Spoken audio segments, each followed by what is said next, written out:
gente cultiva equilíbrio emocional? Bom, primeiro eu tenho que saber dar nome para as emoções que eu tô sentindo. Ah, peraí, então isso aqui é raiva, ou isso aqui é tristeza, ou isso aqui é medo, ou isso aqui é... Enfim. E aí eu vou tentando chegar na base daquilo. E quando eu chego na base, eu começo a perceber quem é que tá lá. Mas dar nome para as emoções não faz parte nossa vontade de controlar as coisas? Do nosso ego de querer dar nome para isso aqui? Num primeiro momento, sim. Mas é para isso que a gente tem uma consciência e uma cognição, né? Para usá-la a nosso favor. Uma coisa é a gente querer se apropriar das coisas que a gente dá nome e explica e faz e tudo mais. Outra é a gente tentar entender o que tá rolando conosco. Essa história, por exemplo, das emoções base, não sei se você sabe, mas a origem, por exemplo, do filme Divertidamente... o Paul Ekman e tal, toda a teoria dele das emoções foi usada dentro de um programa muito legal que até eu fiz a pós-graduação lá no Albert Einstein com a Elisa Cosassa e a Gianni Pili, pessoal, um curso bem legal que começou com um pedido do Dalai Lama para ele.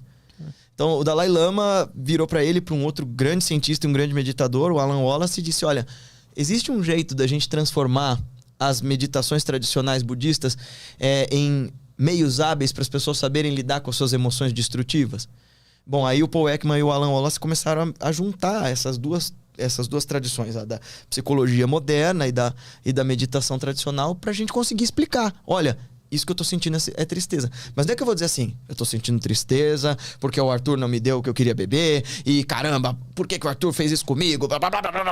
Não, corta a explicação. Isso que eu tô sentindo é tristeza. Fato. Agora, o que eu faço com isso?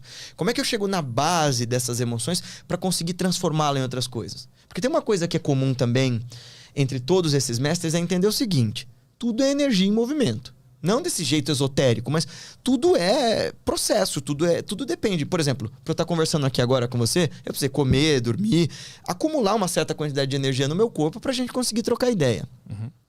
Da mesma forma, as emoções demandam uma tremenda quantidade de energia para serem conservadas. Então, sei lá, e a gente faz muito isso, né? Se eu tô puto com alguém, eu vou ficar naquela comiseração, vou ficar ruminando aquilo e eu tô puto por isso, veja lá, olha, ele fez isso comigo, mas também... E eu começo a entrar nesse labirinto maluco da justificação. A ideia desses caras tá bem, dá um nome para isso. Ah, eu tô com raiva. Vai para a base dessa raiva. Tenta entender onde ela começou.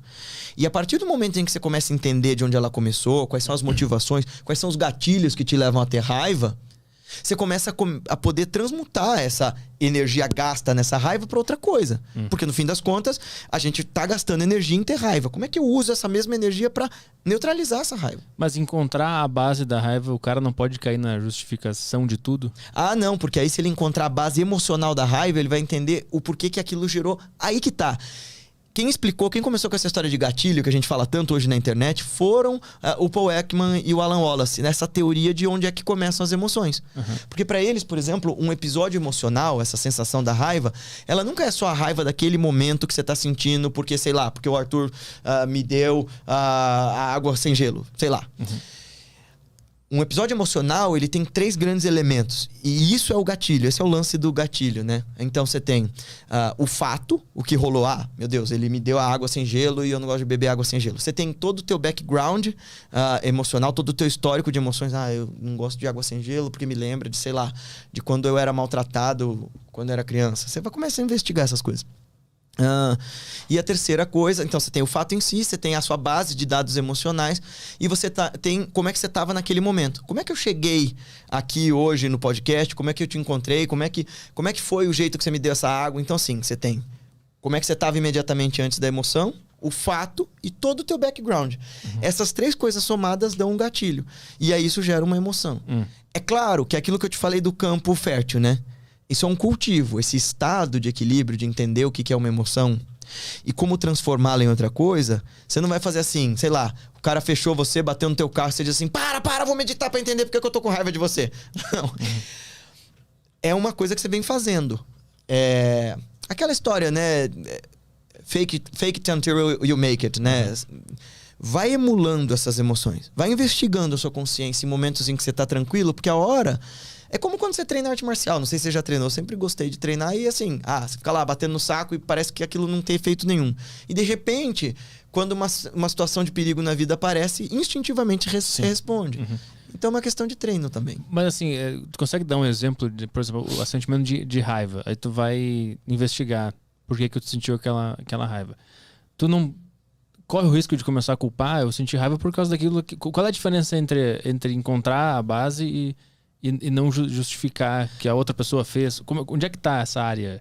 Ah, bem, é por isso que também outro nome para meditação é smriti, memória, né? Lembrança. Ué, lembra daquilo que você começou a aprender no dia zero. Todo incômodo e sofrimento que você projeta no outro, muito provavelmente começa em você. Para de justificar, vai mais fundo, olha para dentro, usa as técnicas, silencia esse tumulto.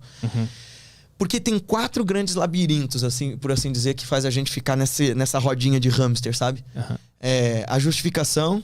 Ah, eu tô com raiva porque... Desculpa, como que é o nome dele? O Caio. Porque o Caio fez, porque o Arthur fez, porque essa poltrona não tá confortável. Outro labirinto é a culpabilização, né? A culpa é dele, a culpa é dela. Não, bem, então, justificação é... veja bem, hein, Arthur, eu tô com raiva, mas é por causa disso, daquilo e daquilo. A culpabilização é... a culpa é tua. O remorso é... veja bem, cara... Tá tudo zoado, mas é porque eu sou um zoado mesmo. Eu sou assim, desse jeito. E tem o delírio, né? O outro labirinto, que é quando você se recorta da realidade e diz... Eu não tô com raiva por minha culpa. Eu tô com raiva porque tem um encosto aqui em mim. E eu tô muito carregado espiritualmente. E não é porque eu sou um cara que nunca cuidou das minhas decisões e da minha vida. Mas é porque fizeram um trabalho pra mim e meu signo não tá na posição correta e o meu Saturno tá retrógrado, qualquer coisa assim. Sim. Mas, então, eu quero entender o que é a base de um sentimento. O que é isso? Se não são causas externas, se não é a culpa de ninguém. As emoções, elas são dados cognitivos da natureza pra gente poder se proteger no mundo, né? Então, aquelas emoções bases do Divertidamente, elas estão instaladas em nós como uma forma da gente saber como se autogovernar. Por exemplo, se você sente nojo de algo, cognitivamente falando, é porque, de alguma maneira, o teu cérebro achou que aquilo pudesse te apresentar algum perigo. Você vê isso desde animais, criancinhas.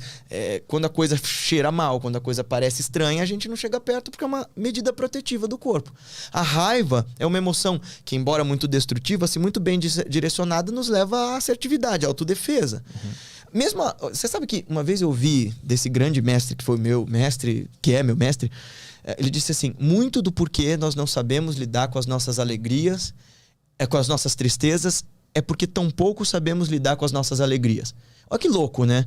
Porque o que ele está dizendo para nós é: a gente não sabe lidar com tristeza porque a gente não sabe reconhecer a emoção. Quando a gente tem alegria, por exemplo, uma das nossas atitudes comuns é: ai meu Deus, e quando acabar? Mas será que não estão invejando a minha alegria? Ai meu Deus, de onde veio isso? Como é que eu faço para repetir? O processo todo começa com: esteja presente, presta atenção. Tudo começa e termina na consciência com atenção.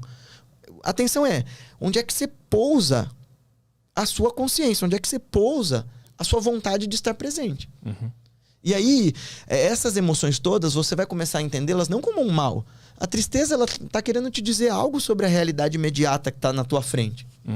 Por que aquilo te deixa triste? Por que aquilo te deixa feliz? Por que aquilo te incomoda ou te alegra? Esse é o lance, sabe? Eu tenho a sensação que é só uma sensação a resposta, não é uma explicação, sabe? Eu consigo acessar o que você está falando, mas é um sentimento, é um negócio estranho que eu não sei Agora você está tateando esse lugar do sutil. E é por isso que esses mestres todos vão explicar as coisas através de mitos, através de metáforas, através de isso é energia tal, isso é o chakra tal. Não é para ser uma literalidade concreta. Isso é o que me deixa puto com esse jeito de se falar de espiritualidade hoje. Porque mistura com essa pseudociência, as pessoas querem explicar coisas que são para serem sentidas, experimentadas, não explicadas para essa nossa mente egóica.